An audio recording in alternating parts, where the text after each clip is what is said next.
Манай төсвийн доктортой байдлын зөвлөл саяхан 2 хоногийн өмнө улсын их хурлд төсвийн хүрээний мэдэгдэл 2026-аас 2028 оны хүртэлх төсвийн хүрээний мэдэгдлийн төсөл мөн 2026 оны хөгжлийн төлөвлөгөөнд дүгнэлтээ хүргүүлсэн.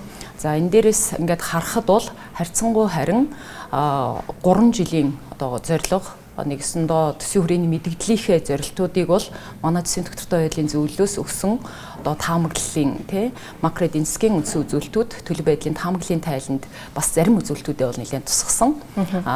Түүнчлэн төсвийн зарлагыг тэлэх орлогыг хэд өдрөгөөр төсөөлөх байдал бол бас харьцангуй бодлогын зөв эхлэлүүдээ тавьж орлогоо боломжийн түвшинд бас нөхцөл байдлаа тооцож үзсэн. Тэгээ алдагдaltaгүй тэнцвэртэй төсвөө өргөн барьсан зэрэг бас нааштай алхмууд байна. Нэгсэндээ бодлого зорилгын хувьд бол бас нааштай эхлэлүүд тавигджээ гэж бид үзэж байгаа.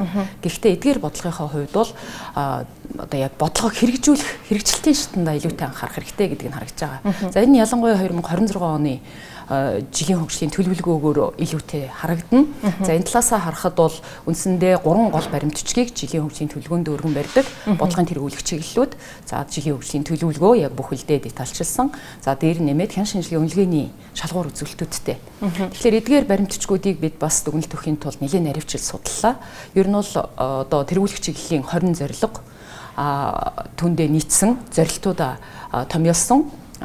Түүнчлэн тэдгээр нь бүгдээрээ сая таны бас хэлсэн 4 үндсэн тэргүүлэх чиглэлийн хүрээнд хэрэгжихээр 300 тусал арга хэмжээг тодорхойлсон хэрэгжүүлэхээр төлөвлөсөн байгаа. Тэрний шалгуур үзүүлэлт бол 330 гараа явчихж байгаа гэсэн үг.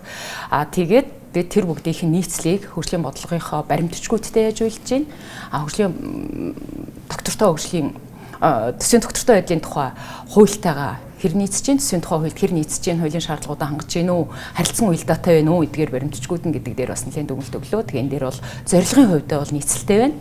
Яг бодлогоо хэрэгжүүлэх тэгээ ялангуяа шалгуур үзүүлэлтүүд үр дүнгээ яаж хэмжих юм бэ гэдэг чинь шалгуур үзүүлэлтээр гарч ирнэ. Шалгуур үзүүлэлтүүд нь бол яг смарт байх буюу нөгөө хэмжигдэх үүстэй бодиттой хэрэгжих үүс энэ байх шаардлагуудаа бол бас бүрэн хангаж чадаагүй байна.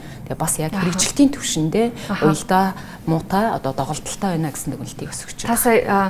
Та сая зарим гэдэг үгийг хэллээ те. Өөрөөр хэлэх юм бол зарим үзүүлэлтүүд нь бол бидний төсөөлөлтөд бол таарж байна. Бидний өргөн барьсан таарж байна гэж хангагдахгүй байгаа. За анхаарах шаардлагатай ямар асуудлууд байна?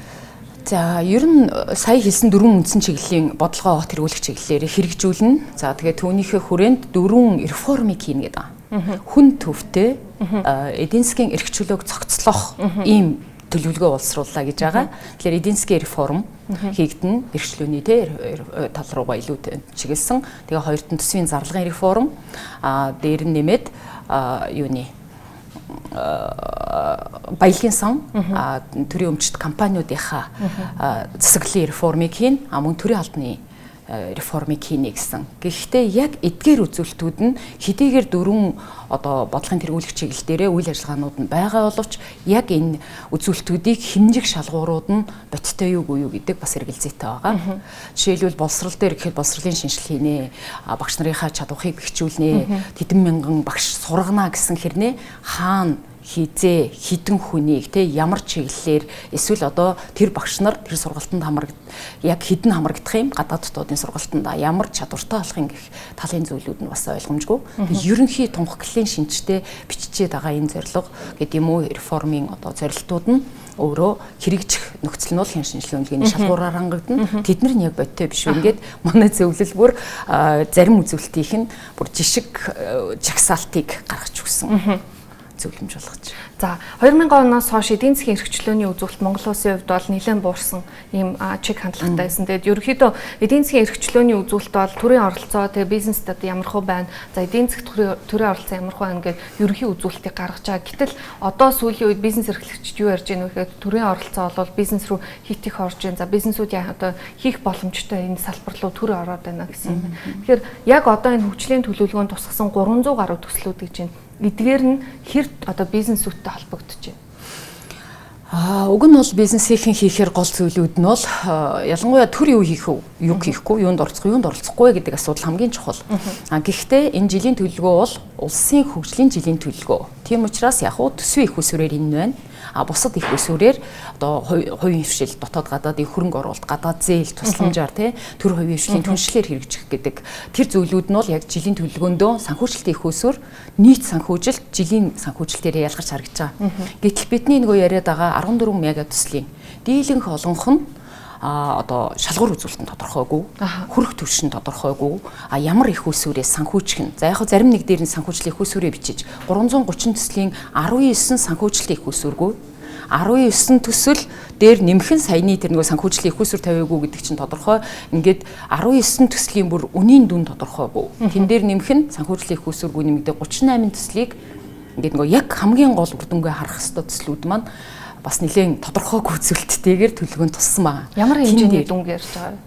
Ерөөсөө үнийн дүн тавигдаагүй. Үнийн дүн тавигдаагүй 19. Огт санхүүжилтийн чих усүргүй үнийн ч дүнгүү 19. Нийт 38 төсөл 300 төсөл арга хэмжээний. Тэгээд тэрний ихэнх нь нөгөө бидний 14 мега төслүүд одоо гангийн үйлдвэр байгуулагч гэдэг юм уу те. Эсвэл одоо гадны зээл тусламжаар орон нутгийн төсөв өөрөө ч юм уу санхүүжүүлнэ гэдэг архны одоо эмнэлэг байрна гэд хийсэн хэрнээ тэн дээр яг хэдэн төгрөгийн төсөв юм. Яг хэдэн хувьтайг үүсгэхдгийг гэдгүүд нь жишээлбэл тодорхой тусгагдаагүй зүйлүүд нэлээд байна. Нийт төсөл 300 төсөл арга хэмжээний 42%-ийнх нь суур төвшин тодорхойгүй. Суур төвшин тодорхойгүй юм чинь хөрөх төвшин тавилаач юунаас юунд хүрэхин тэрэнд яг тэр мөнгө нь хүрэлцээтэй үгүй юу, үр дүндээ хүрч чадахгүй юу гэдэг нь эргэлзээтэй олгоод ингээд дараа нь хянж үнэлэхэд эрсдэлтэй байдлыг бий болгож байна. Ийм дүгнэлтийг бид бас. Сая даваа гарагт Ардчилсан намын бүлгийн хуралдааны үеэр нэг ийм зүйлийг ярьсан. За ялангуяа одоо энэ хөгжлийн төлөвлөлтөөр орж ирж байгаа төслүүд за ер нь одоо энэ хөгжлийн банк ч гэдэм үү ер нь энэ томоохон төслүүдийг одоо төсвөөс гадуур ингэж санхүүжүүлээд тэгсэн мөртлөө буцаад төлөх болохоор төсвүүдээр энэ одоо санхүүжилт нь орж ирдэг. Өөрөөр хэлэх юм бол зардлууд нь орж ирдэг. Тэгэхээр ингээд төсвөөс гадуур тавьж санхүүжилтээ олгоцсон мөртлөө буцааж ийшээ орж ир зардлын тавьдаг нь ямар учиртай юм бэ гэдэг асуудлыг ярьж байсан. Тэгэхээр яг энэ дээр та бүхний хувьд ямар дүгнэлт вэ? Яг энэ дээр бол тусгаалсан дүгнэлтийг бид нар нэгдмэл одоо нэгдсэн байр суурьаар бол илэрхийлээгүй байна. Гэхдээ энэ дээр би судлаачийнхаа хувьар өөрийнхөө хувьяасаа хэлэхэд яалтгүй одоо засгийн газрын зээл гэж тэрнийг хэрвээ авч байгаа бол тэр нь өөрөө засгийн газрын нөгөө шилжихүүрийн үлдэгдэл дээр бүгд бүртгэгдээд ингээд явна. Тэгээ яг хуу нөгөө суур тэнцэл, нийт тэнцэл гэдэг зүйлүүд нь ялгаатай болоод өнгөрсөн намар нөгөө төсвийн тусгай шаардлагууд орсон нэмэлт өөрчлөлттэй холбоотой энэ дээр яг тэр эргэлзээнүүдийг бий болгож байгаа. Гэхдээ миний өөрийн байр суурь бол яалтгүй нэгдмэл байдлаа бид төсвийнхөө нэгдмэл байдлыг хангах ёстой. Тэрэн дотроо хэрвээ засгийн газрын нэр дээр авсан зээл тусламжууд байвал тэр нөр дээрээ бичигдээд явахаас өрөвгүй. Гэхдээ том төслүүдийг хэрэгжүүлэхээс өөр аргагүй. Гэхдээ яг тэр нь хэрвээ төсвөөс буцааж төлөгдөх л бол тэрнийхээ нэгдсэн бүртгэлдээ оруулж явах ёстой